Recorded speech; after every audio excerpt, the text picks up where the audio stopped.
ijaare ulaa ishee keessannaa ishiin baatu gaaddidduu ishee irra dhaabbachuu qaba ture. Maal godhaga? Daggalatti ittisanii ittiin doorsisuufi ittiin loluun gargarii bara. Kan keessa kiyya na gubuuf kan ittiin doorsisuufi ittiin loluun gargar.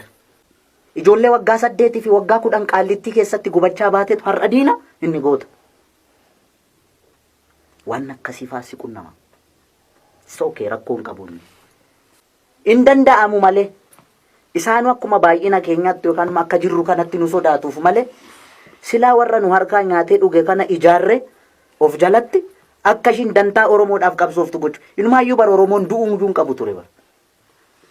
Guraageedhum kana Amaaruma Oromoo keessatti guddatte kana Tigireedhuma Oromoo keessatti guddatte kana waa'ee dhugaa Oromoo itti himtee amansiiste ati mana teessee bilbilaan akka ishiin daggalaa loltu Oromoodhaaf gochuu qabda malee margaan kunarraa warri siyaasa ooftu kuni abaa'oo kana mee nadhii gammadaatitti dhabamee bara.